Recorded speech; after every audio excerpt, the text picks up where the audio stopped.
রোজাদারদের জন্য দুটো খুশির খবর। একটা হলো যখন ইফতারকে সামনে নিয়ে বসবেন এই সময় যা দোয়া চান কবুল হয়। আর একটা হলো আল্লাহ পাক কিনা দিদার দিয়ে দেবে।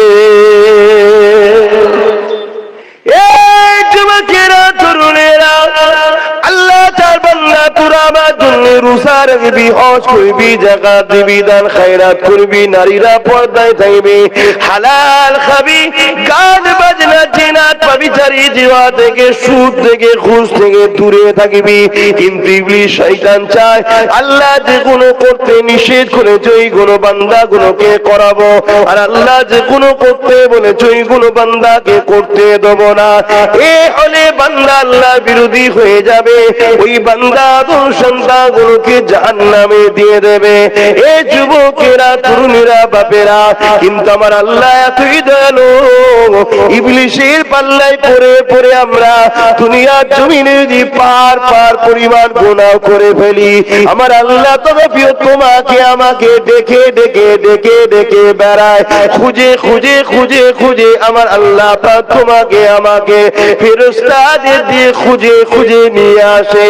এ যুবকেরা তরুণেরা, যখন কোনো বান্দা গুনাহ করে, অন্যায় করে, আমার আল্লাহ ওই বান্দাকে ডেকে ডেকে বলে, ওরে আমার বান্দারে, একমাত্র মালিক হলাম আমি আল্লাহ, আমি তোকে দুটো পা দিলাম, ওই পা দিয়ে তোকে গান শুনতে যাবার জন্য দিইনি। বান্দা আমি তোকে খোরা বানাতাম কেউ তোকে নিয়ে যেত না। এ বান্দারে পা দিয়েছি, পা দিয়ে তুই আমার রাস্তায় যাবি, হালাল ইনকাম করবি, ওই পা দিয়ে গরিব বিমাদের দেখতে যাবি। বান্দারে আমার দেয়া নিয়ামত নিয়ে আমার রাস্তা বিরুদ্ধে চলতে লেগেছে। এইভাবে বান্দা বান্দি যখন পাপ করতে থাকে, আল্লাহ পাক ওই সময় বান্দা বান্দি দিওয়াকে ডাকতে থাকে, আয় ফিরিয়া ফিরিয়া। বান্দা বান্দি আসে না, মসজিদে আযান দিয়ে দেয়, বান্দা বান্দি ক্লাবে আড্ডা দেয়, বিভিন্ন জায়গায় আড্ডা দেয়, গান বাজনার মধ্যে লিপ্ত থাকে, ইবলিসের ধোঁকায় পড়ে থাকে। আমার আল্লাহ ডেকে ডেকে বলে, ওরে আমার বান্দারে, ইবলিসের ধোঁকায় পড়ে নামাজটা কাজা করে ফেললে, এত অন্যায় করার পরও যদি কোনো বান্দা বান্দি আল্লাহ দরবারে ফিরে এসে মাথা নত করে দিয়ে বলে, আল্লাহ ভুল করে ফেলেছি, ক্ষমা করে দেন, আমার আল্লাহ জানিয়ে দেন, ওর চোখ দিয়ে যদি মাছের মাথাতে ক্ষুদ্র পানি বেরোয়, আমি আল্লাহ ওই বান্দা বান্দি জীবনের গুনাহকে মাফ করে দিই।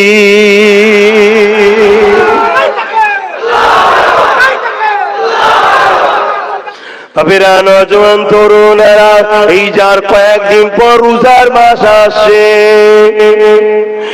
সব ইবাদত আল্লাহ বলেছেন আমার, কিন্তু রোজার মাস এলে আল্লাহ কি বলে, আস-সাওমুলি ওয়া আনা জিবিয়াদিয়া, রোজা হলো আমার খাস ইবাদত, আমি নিজে হাতে রোজাদারকে পুরস্কার দেব। রোজা সব ইবাদতই আল্লাহর, কিন্তু রোজা বলছে আমার খাস ইবাদত। এজন্য নামাজ লোক দেখানো হয়, অনেকে নামাজ লোক দেখিও পড়ে না, পড়ে না, এই হুজুর আছে তো না পড়লে হয়। অনেক সময় ছেলের হয়তো বিয়ে দিয়েছে বা মেয়ের বিয়ে দিয়েছে হাজি সাহেবের বাড়িতে, বিআই সাহেব আছে, হাজি সাহেবের সামনে নামাজটা না পড়লে হয়, কি ভাববে, চট পড়ি, এ আল্লাহর জন্য লোক দেয়, ও নামাজের কি দাম নেই, ও কিচ্ছু দাম নেই, ও জিরো ফল। তাহলে এখানে কিন্তু একটা রাস্তা আছে, দান লোক দেখানো রাস্তা একটা হতে পারে, সব জায়গাতেই কিন্তু লোক দেখানোর ব্যাপার থাকে, কিন্তু কেউ কি লোককে দেখাবার জন্য শুকিয়ে থাকে?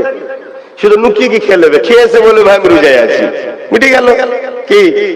এই জন্য আল্লাহ বলছে, ওই যে সারাদিন ও না খেয়ে আছে, ওটা শুধুমাত্র আমাকে খুশি করার জন্য। জোরে বলুন সুবহানাল্লাহ। তাই আল্লাহ বলছে, সাওমুলি, রোজা হলো আমার খাস ইবাদত, তাই আমি রোজাদারকে নিজে হাতে করে কুদরতি হাতে পুরস্কার দেবো। জোরে বলুন সুবহানাল্লাহ। কি পুরস্কার দেবে? লিসাইমি ফারাতানি ফারহাতুন ইনদাল ইফতারি, রোজাদারদের জন্য দুটো খুশির খবর। একটা হলো যখন ইফতারকে সামনে নিয়ে বসবেন, এই সময় যা দোয়া চান কবুল হয়। আর একটা হলো আল্লাহ পাক দিদার দিয়ে দেবে। তাহলে রোজা রাখতে হবে তো নাকি? না রোজার মাসে গ্যাস বাড়ে? ডাক্তার বলেছে রাখলে হবে না। বেহুদা ডাক্তারের কাছে গেলে তো বলবি রাখা যাবে না। কি কোন বেহুদা ডাক্তারের কাছে জানো তো বলবি রোজা রাখলে তোমার চলবে না। পৃথিবীর বিখ্যাত ডাক্তার, ক্যান্সার স্পেশালিস্ট, পৃথিবী বিখ্যাত, এখনো ক্যান্সারের প্রকৃত সমস্যা সমাধান হয়নি ভাই, এখনো হয়নি। যে কিমো মারে ওটা সমাধান নয়, ওটা জোর করে পোকাগুলোকে মারতে গিয়ে বাকি শরীরের 12টা বেজে দেয়। কথা বুঝে আসছে? কিন্তু তিনি বলেছেন কিছু একটা সমাধান পাওয়া গেছে ক্যান্সারের। কি সমাধান? শুকিয়ে থাকতে হবে। কতক্ষণ? 15 থেকে 16 ঘন্টা। 1400 বছর আগে মোস্তফা জানে রহমত বলে গেছে, বছরে একবার 14 থেকে 15, 16 ঘন্টা তোমরা আল্লাহর জন্য কিছু খাবে না। জোরে বলুন সুবহানাল্লাহ। রোজা বলতে পারছে না, রোজা বললে তো এটা ধর্মের হয়ে যায় না। সত্য কথা বলতে খারাপ লাগছে। রোজা কবে থেকে? আমি বললাম বলে। তারপর তারাবির নামাজ পড়বেন, তাই তো নাকি? বল তারাবিটা হয়নি কেন? রোজা খুলি হাও হাও হাও হাও করে খেয়েছি, খাওয়ার পরে আর হুজুর উঠা যায়নি। আহা, আল্লাহ খাওয়ায়, ধরে বসে খাবে। আর খেজুর দিয়ে ইফতার করা হলো সুন্নাতে রাসূল। খেজুর আর পানি। প্রথম খেজুর দিলেন, রোজার নিয়ত করলেন। কথা বুঝে আসছে? নিয়ত বলে বিসমিল্লাহ বলে খেজুরটা দিলেন, দিয়ে পানিটা দিলেন। এটা হলো সুন্নাতে রাসূল। নবী খেজুরকে খুব পছন্দ করতেন। আর পৃথিবীর বুকে এখন খেজুর মুসলমানদের সম্পদ হয়ে গেছে। না, খেজুর মুসলমানদের নয়। খেজুর হলো সেই মহান স্রষ্টার সৃষ্টি, যিনি সমস্ত মানুষকে বানিয়েছে তাদের উপকারের জন্য। খেজুর সবাই খাবেন, জাতি ধর্ম বর্ণ নির্বিশেষে। শরীরের রক্ত তৈরি করে, খুন তৈরি করে। তাহলে রোজা রাখতে হবে। কি গো, রাখো তো নাকি? তবে গ্রাম এলাকার লোক তো রাখে, এমনি তো গরিব, সব শুকিয়ে শুকিয়ে থাকা অভ্যেস, ওই জন্য রোজা রাখা সহজ। গ্রামের লোকেরা রোজা রাখে, শহরের লোকেদের যত বিরামে হয়। আবার অনেকে বাপ মা যাহারে ছেলেরা রোগা হয়ে যাচ্ছে, ওর বাপ আর ওর মা ওকে জাহান্নামে পাঠাচ্ছে। ছেলের ওপর দরদ নয়, ছেলেকে জাহান্নামী করছে। কথা বুঝছেন না, বোঝেন না? আর যে বাপ মা রাগ করেও রোজা রাখায়, জানবেন ওই বাপ মা ছেলেকে জান্নাতি বানাচ্ছে। জোরে বলুন সুবহানাল্লাহ। তবে সাবালক হওয়ার পরে ছোট বাচ্চাদের রোজা রাখা শরীয়তের হুকুম নয়। কিন্তু যদিও একটা কেউ রাখে, অনেক ছেলেরা দেখা যায় 8 বছর বয়স হয়ে যাওয়ার পরে, 7 বছর হয়ে যাওয়ার পরে 27-এর রোজাটা একটু রাখে। সারাদিন পর সন্ধ্যের বেলার মুখটাকে দেখার মতো লাগে, একদম এইখানি হয়ে গেছে। পানি খাবি? কথা বুঝে আসছে? ওকে খাওয়াতে গেলেও খাবে না, সব। এটা একটা রক্তের তাসির ভাই, ভালো রক্তের গুণ এইটা একটা। অনেক ছেলেরা রাখে, দেখবেন ছোট ছোট ছেলেরাও রাখে। তা বলো বেশি রাখাবেন না, রাখতে চাইলেও একটু আদর করে আর করে খাইয়ে দেবেন। হ্যাঁ, একটা দুটো রাখলো, 7 বছর 8 বছর বয়স থেকে 9 বছর বয়সে আরো 2, 4, 5টা রাখলো, গেলে অভ্যাস হয়ে যাবে, ওটা ঠিক আছে। কিন্তু 7-8 বছর বয়সে যদি সব রাখতে যায়, ক্ষতি হয়ে যাবে। ছোট ছোট বাচ্চা তো, ক্ষতি হয়ে যাবে। তবে আজকাল যা সময় এসে গেছে, সবার কিছু হয়নি এখন আর। সব পাকা রু, এ রু তো কাঁচা রু নয়, আজকে তো তৈরি নয়, সেই পৃথিবীর শুরু থেকে সব তৈরি হয়েছে, এসেছে এখন তৈরিতে একসাথে। সব রু পেকে গেছে। দেখছেন না, ছোট্ট ছোট্ট ছেলে মোবাইল বইতে পারছেন, ওর থেকে ভারী, এই নিয়ে ঘুরছে। হ্যাঁ, তো ভাইরা আমার, এই রোজা রাখবেন। রোজাদারদের জন্য তাহলে দুটো খুশি, একটা হলো ইফতার করা, আর একটা হলো ইফতার করা মানে ইফতারকে যখন সামনে নিয়ে বসে, দেখুন ঘাটছে, খাই নাই, পেটের খিদে, শুধু আজানের অপেক্ষায় আছে। আজান দিলে বিসমিল্লাহ বলে আল্লাহর নাম নিয়ে আল্লাহুম্মা সামতু লাকা ওয়া তাআক্কালতু রিজকিকা ওয়া আফতারতু বিরহমাতিকা ইয়া আরহামার রাহিমিন, আল্লাহ নাম নিয়ে শুরু করে দেয়। শুরু করলে ইফতার। তবে মনে রাখবেন হালাল পয়সায় ইফতার করতে হবে। রোজা রাখবে, রোজাদারের কত গুরুত্ব একটু শুনে রেখে দেন। একটু বলি একটা রোজার বিষয়।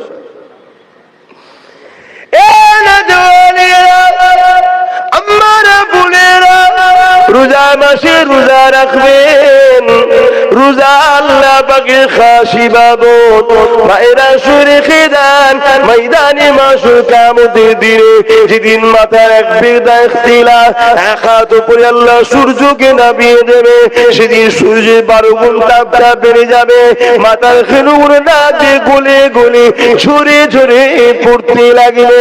এ যুবকেরা, বোনেরা, আম্মারা, বাপেরা শুনে রেখে দাও, এই কঠিন দিনেতে যেদিন জমিনের উপরে মানুষ দাঁড়াতে পারবে না, যার উপরে যা চলবে জোর করে বুকের উপরে পা দিয়ে দাঁড়িয়ে যাবে, এইরকম একটা কঠিন দিনে আল্লাহ পাকের আরশে আজিমের উপরে একদল লোকেরা জান্নাতি খানা খেতে থাকবে। আল্লাহর ফেরেশতারা দেখে দেখে বলবে, ও রব্বি আল্লাহ পাক, এরা কারা যাদেরকে আপনি কঠিন মুসিবতের দিনে সবাই নফসি নফসি করে, তাদেরকে আপনি নিশ্চিন্তায় বসিয়ে বসিয়ে জান্নাতি খানা খাওয়াতে লেগেছে।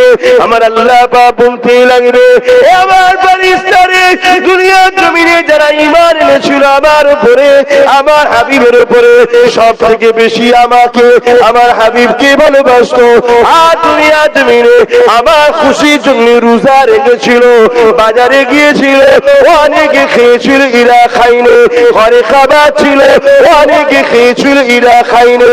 এরা যদি খেত কেউ বকতে পারত না, এরা যদি কেউ কেউ মারতে পারত না, এরা যদি কেউ কেউ আঘাত করতে পারত না, আমার ফেরেশতারা আমার খুশির জন্য এরা দুনিয়ার জমিনে এরা রোজা রেখেছিল, রোজাকে সম্মান করেছিল। আমি আল্লাহ আজকে কঠিন বিচারের দিনেতে এদেরকে আমার জান্নাতের খানা খাওয়া।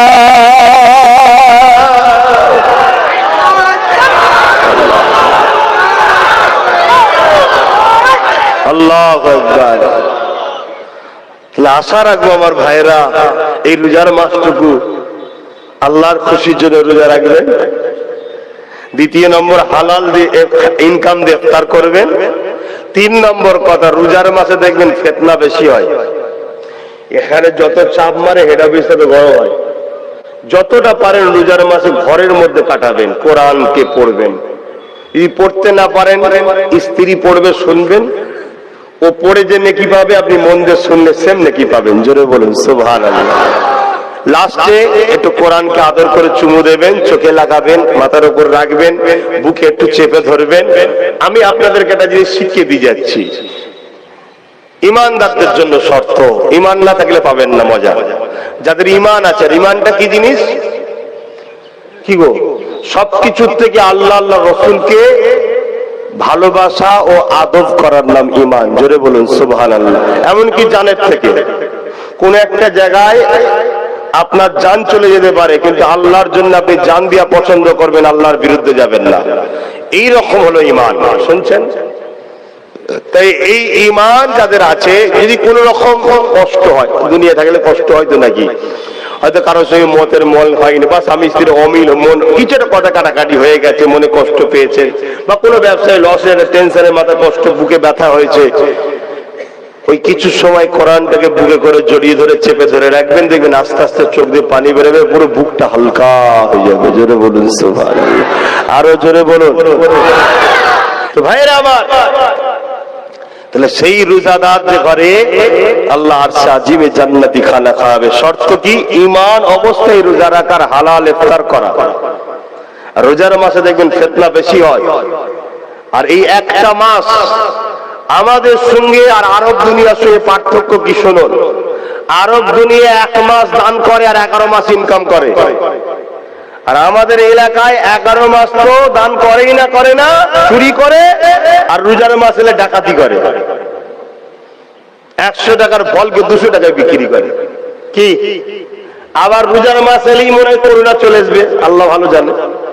ফলের দাম এমনিতে তখন আগুন হয়ে যাবে, খাবি কি, হাত দিবার উপায় নেই তখন, আর দেখে চলে যা। রোজা ইফতারের সময় চোখ নিবি, ফলটা খুব ভালো ছিল, যা যা সব প্ল্যান বাবা, আর বললি তো আমি খারাপ হয়ে যাব, দরকার নেই বাবা, যা পারো করো। তো যা আল্লাহ আমাদেরকে এখনো হেদায়েত করুক, বুঝার তৌফিক দিক, বলুন আমিন। তো ভাইরা আমার, তাহলে সামনে রোজার মাস আসছে, আর বিশেষ করে প্রত্যেকটা যুবককে আর বোনকে বলবো, এই রোজার মাসটা 1 মাস কোনো বন্ধু নয়, কোনো আত্মীয় নয়, কোনো ব্যবসা কারবার নয়, যতটুকু প্রয়োজন হালাল ইনকাম করার, সংসার ডেলি যারা খাটো খাটো, এই রোজার মাসটা দিন রাত পুরো 1টা মাস তোমরা আল্লাহর দাসত্ব বেশি বেশি করে করো, কোরআন বেশি করে পড়ো, নামাজের মধ্যে বেশি করে দাঁড়াও, নফল নামাজ পড়ো, কিবলামুখী হয়ে আল্লাহ আপনার শুকরিয়া আদায় করে 2 রাকাত নফল নামাজ পড়ছি, আবার পড়ে যাও, আবার পড়ে যাও, নামাজ পড়েই যাও, পড়েই যাও। কেন আল্লাহ রসুল বললেন যে রোজার মাস পেলো আর নিজেকে জান্নাতি বানাতে পারলো না, সে বড় হতভাগ্য। অর্থাৎ রোজার মাস এমন একটা মাস, জীবনের গুনাহ মাফ করে জান্নাতি খাতায় নাম তোলার মাস। জোরে বলুন সুবহানাল্লাহ, আর একটু জোরে বলে নারে দিবাও, নারে দিবাও।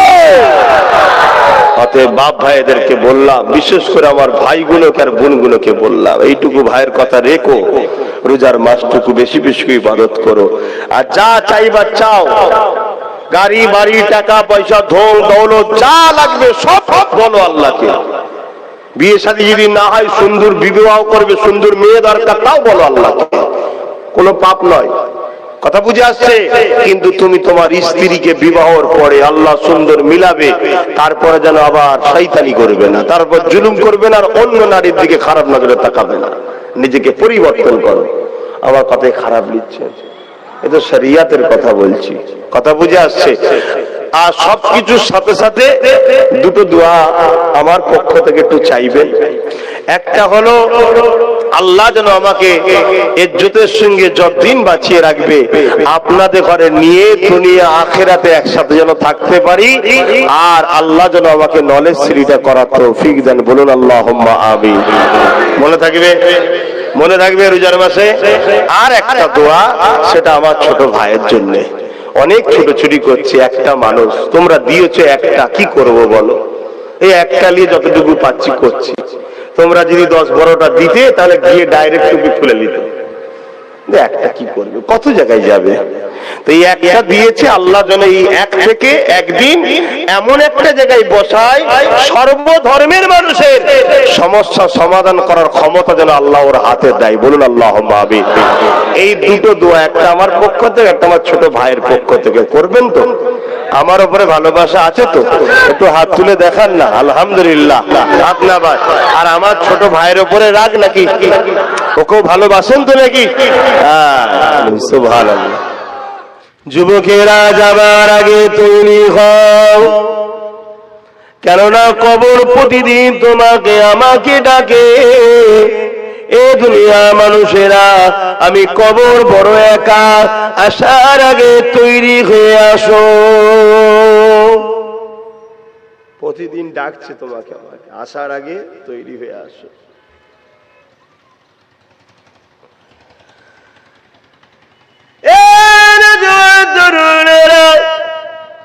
কবর এমন একটা জায়গা, যেটা একা থাকার ঘর। এত ভালোবাসা দরদের মানুষ কেউ কোনোদিন কবরে একদিন থাকবে না। একদিন তো দূরের কথা, 1 ঘন্টার জন্য তোমার সাথে কবরের জমিনে কেউ যাবে না, তোমাকে একা যেতে হবে। কবর দুইনি বলে আল্লাহ পাকে বান্দা বান্দি রে দুনিয়ার জমিনে দাবিয়ে দাবিয়ে বেড়াও, তোমার মালিকের কথা তুমি ভুলে যাও। যিনি তোমার সৃষ্টি করেছে তার নাফরমানি করে, তিনি তোমাকে হেফাজত করেছে তার নাফরমানি করো। যিনি তোমাকে খাওয়ায় তার নাফরমানি করো, যিনি তোমাকে নিঃশ্বাস দেয় তার নাফরমানি করো। আর তোমরা ইবলিস শয়তানের কথা মেনে চলো, কেননা ইবলিস হলো তোমাদের প্রকাশ্য দুশমন। ইবলিস চায় আল্লাহ দাসী গুলো আল্লাহ পাকের বিরোধী রাস্তাতে যাক। এই জন্য ইবলিস আমাদের ঘরে জাহান্নামের দিকে নিয়ে যেতে চায়, কেননা বাপ আদমকে সৃষ্টি করার পরে আল্লাহ বলেছিল তাজিমি সিজদা করো, ইবলিস সিজদা করেনি বলে আল্লাহ তাকে কাফের বলে বার করে দিয়েছে। সেই থেকে ইবলিসের রাগ, আদমের সন্তানগুলোকে আমি জাহান্নামী বানিয়ে দেব। আমাদের আব্বা আদি আব্বা জানেন তো নাকি? আমাদের প্রথম বাপের নাম কি? আদম আলাইহিস সালাম। হিন্দুদের প্রথম বাপ, সবার প্রথম বাপ আর প্রথম মা, বাপ আদম মা হাওয়া। কথা বুঝে আসছে? সেই থেকে পৃথিবীর মানুষ তৈরি। তো ইবলিস শয়তান কি আমার আল্লাহ বলেছিল মানুষ হচ্ছে শ্রেষ্ঠ, ইবলিস ছিল জিন, জিন জাতি। অজয় অসুবিধা হচ্ছে না তো? শুনছো তো? ইবলিস হলো জিন জাতি। ওমা খালাকতুল জিন্না ওয়াল ইনসা, জিন আল্লাহর কোরআন বলছে, মানতে হবে। জিন জাতি যেটা আগুন থেকে তৈরি, আর মানুষ মাটির রস থেকে তৈরি, আর বাপ আদম চারটে জিনিস থেকে তৈরি, তার মধ্যে মাটিটাই উল্লেখযোগ্য। এই মাটি হয়ে তাকে একজন আগুন জিন জাতি সেজদা করবে, ইবলিস ওর অহংকারে লেগে গেছে, হবে না, সেজদা করবে না। আল্লাহ তাকে কাফের বলে বার করে দিয়েছে। এই যে জান্নাত থেকে বেরিয়ে গেল ইবলিস আদমের জন্য, আদম সন্তানের উপরে ওর রাগ, যে আদম সন্তানগুলোকে আমি তোমার বিরুদ্ধে নিয়ে গিয়ে তুমি যে কাজগুলো করতে ওদেরকে পরীক্ষা নিয়ে পাঠিয়েছো, তোমার বিরোধী কাজ করে ওদেরকে সব জাহান্নামে নিয়ে যাব। আল্লাহ চায় বান্দা নামাজ পড়ো, ইবলিস চায় বান্দা নামাজ না পড়ে। তাহলে তোমরা যারা নামাজ পড়োনি তোমরা ইবলিসের আওতার মধ্যে আছো। ইবলিস তোমাদের ঘরে কিন্তু নামাজ থেকে সরাচ্ছে কেন? আল্লাহর বিরোধী করার জন্য।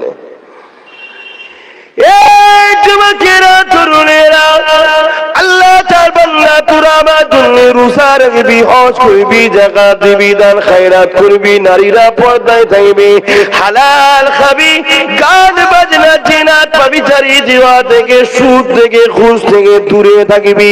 কিন্তু ইবলিস শয়তান চায় আল্লাহ যেগুলো করতে নিষেধ করেছে ওইগুলো বান্দাগুলোকে করাবো, আর আল্লাহ যেগুলো করতে বলেছে ওইগুলো বান্দাকে করতে দেব না। এ হলে বান্দা আল্লাহ বিরোধী হয়ে যাবে, ওই বান্দা আদম সন্তানগুলোকে জাহান্নামে দিয়ে দেবে। এ যুবকেরা, তরুণীরা, বাপেরা, কিন্তু আমার আল্লাহ এতই দয়ালু, ইবলিসের পাল্লায় পড়ে পড়ে আমরা দুনিয়ার জমিনে যদি পার পার পরিমাণ গুনাহ করে ফেলি, আমার আল্লাহ তথাপিও তোমাকে আমাকে ডেকে ডেকে ডেকে ডেকে বেড়ায়, খুঁজে খুঁজে খুঁজে খুঁজে আমার আল্লাহ পাক তোমাকে আমাকে ফেরেশতাদের দিয়ে খুঁজে খুঁজে নিয়ে আসে। এ যুবকেরা, তরুণেরা, যখন কোন বান্দা গুনাহ করে, অন্যায় করে, আমার আল্লাহ ওই বান্দাকে ডেকে ডেকে বলে, ওরে আমার বান্দারে, একমাত্র মালিক হলাম আমি আল্লাহ, আমি তোকে দুটো পা দিলাম, ওই পা দিয়ে তোকে গান শুনতে যাবার জন্য দিইনি। বান্দা, আমি তোকে খোরা বানাতাম কেউ তোকে নিয়ে যেত না।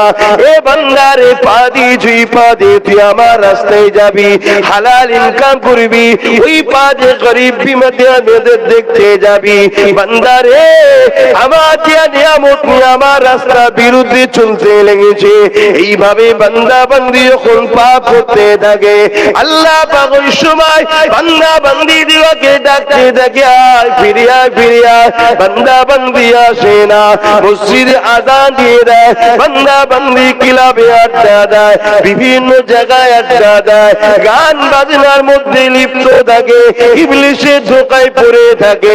আমার আল্লাহ ডেকে ডেকে বলে, ওরে আমার বান্দা রে, ইবলিসের ধোঁকায় পড়ে নামাজটা কাজা করে ফেললে, এত অন্যায় করার পরও যদি কোনো বান্দা বান্দি আল্লাহ দরবারে ফিরে এসে মাথা নত করে দিয়ে বলে, আল্লাহ ভুল করে ফেলেছি, ক্ষমা করে দেন, আমার আল্লাহ জানিয়ে দেন, ওর চোখ দিয়ে যদি মাছের মাথাতে ক্ষুদ্র পানি বেরোয়, আমি আল্লাহ ওই বান্দা বান্দি জীবনের গুনাহকে মাফ করে দিই।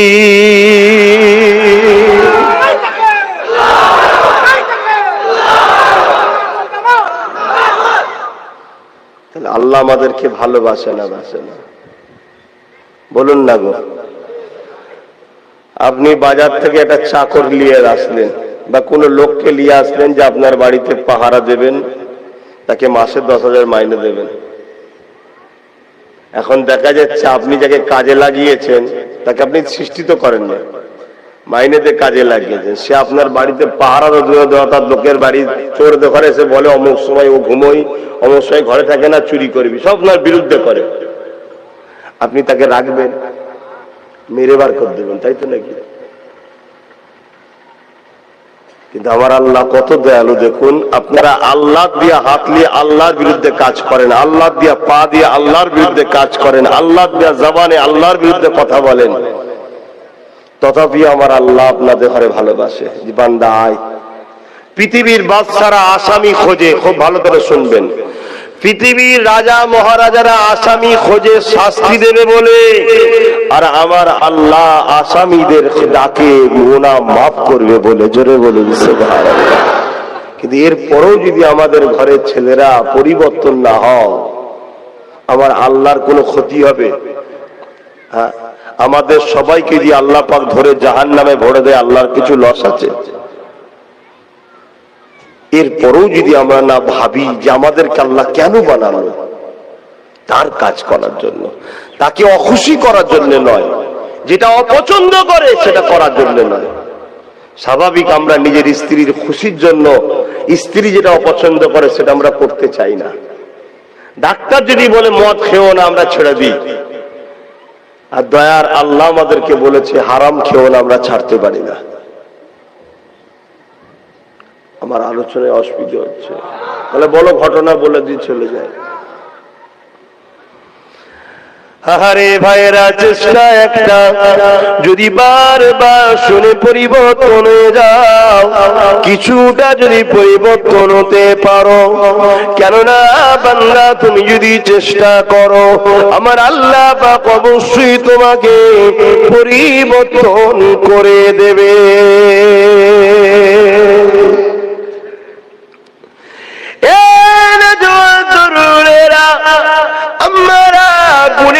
চেষ্টা তোমাকে আমাকে করতে হবে। ফজর বেলা যদি চেষ্টা করো নামাজটা পড়বো, অবশ্যই আল্লাহ তোমাকে যাওয়ার ক্ষমতাটা দিয়ে দেবে। জোহর বেলা যদি চেষ্টা করো নামাজটা পড়বো, অবশ্যই আল্লাহ তোমাকে চেষ্টার ফলটা দিয়ে দেবে। আসরে যদি চেষ্টা করো, পড়াবার সুযোগটা আল্লাহ করে দেবে। এ বান্দা বান্দি রে, যদি তোরা আমার রাস্তায় আসতে চাস, অবশ্যই আমি আল্লাহ পাক আমার রাস্তার পথিক তোদেরকে বানিয়ে দেব। কিন্তু তোরা একবার চেষ্টা কর, হালাল খাবার চেষ্টা কর, পর্দাতে থাকার চেষ্টা কর, নামাজ রাখা পড়ার চেষ্টা কর, কোরআন তেলাওয়াত করার চেষ্টা কর। এ বান্দা বান্দি রে, আমি আল্লাহ তোদেরকে মায়ের পেট থেকে হেফাজত করলাম, মায়ের নাভির সঙ্গে তোদের নাভিকে কানেকশন করে দিয়ে মায়ের পেটে তোদেরকে খাইয়েছিলাম। বান্দা তোরা ভুলে গেলি কি সুন্দর করে আমি আল্লাহ তোদেরকে বানালাম। তোদের শরীরের মধ্যে কত হাড় রয়েছে, তার উপরে চামড়াটাকে আমি লেপে দিয়েছি, তার উপরে গোশত দিয়েছি, তার উপরে চামড়া দিয়েছি। বান্দা রে, কি সুন্দর করে তোদেরকে নাক দিয়েছি, চোখ দিয়েছি, দাঁত দিয়েছি। দুনিয়ায় যখন তোরা আসলি, কিছুদিন যাওয়ার পরে তোদের ছোট ছোট দাঁত বাইর হতে লাগলো। তোদের বাপ মা কত খুশি হয়েছিল, মসজিদে মিষ্টি মিষ্টি দিয়েছিল, ওই দাঁতটা যে দ্রুত বাড়তে লেগেছিল, যে গতিতে বাড়তে লেগেছিল, আর যদি আমি রুখে না দিতাম তাহলে জমিনে তোদের দাঁত থেকে যেত।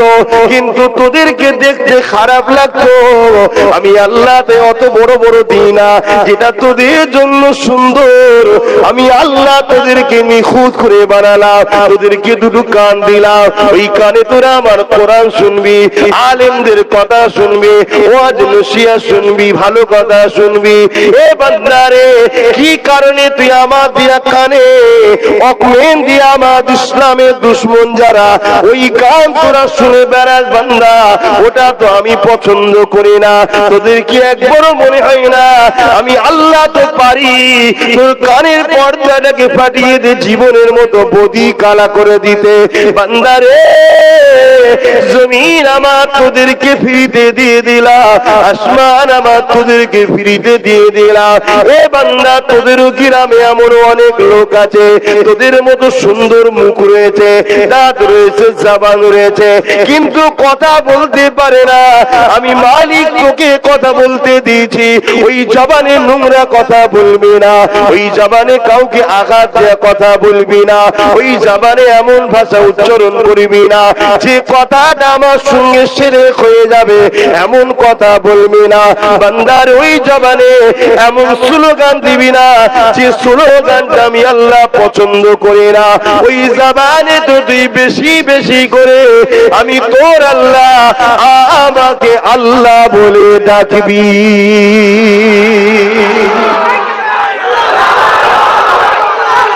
আল্লাহ আল্লাহ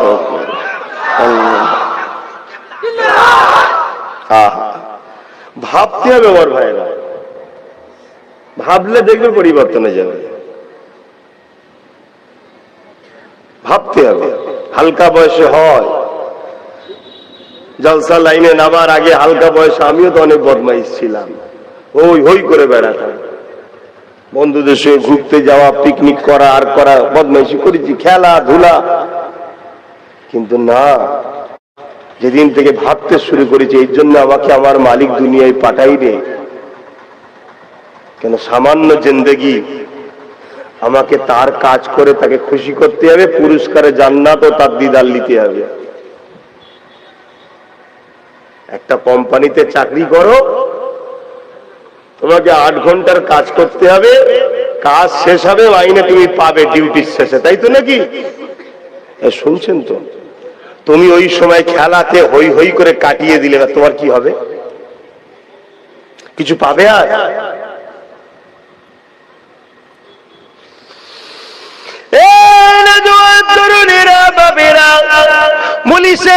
বানানো কথা নয়, আল্লাহ পাকের কোরআন বলে দিয়ে যাচ্ছে, মৃত্যু সবার হয়ে যাবে, আবার সিংহাতে ফু দিয়া হবে। যেমন জমিনের নাগল দিলে আলু ওঠে, ওইভাবে জমিন থেকে মানুষ উঠতে লাগবে। ওই দিনটা হবে বিচারের দিন, কত কঠিন হবে। যুবক শোনো, আমার বোনেরা শোনো, আমার ভাইয়েরা শোনো, আমার আপন জনরা শোনো, ভালোবাসি তাই বুঝায়, এই দুনিয়া রং তামাশাই নিচে যেও না গো। আমার ছোট হুজুর পীর কেবলা বলতেন, বাবারা গিলটির চমকে সোনা ভুলে গেলে, এই দুনিয়ার চমক এটা হলো গিলটি, এই দুনিয়ার গান বাজনা ফাংশন এটা হলো গিলটি, এই দুনিয়া আনন্দ খুশি এটা হলো গিলটি, এই গিলটির চমকে সোনা ভুলে গেলে জান্নাতের আরাম আয়েশটা হলো সোনা।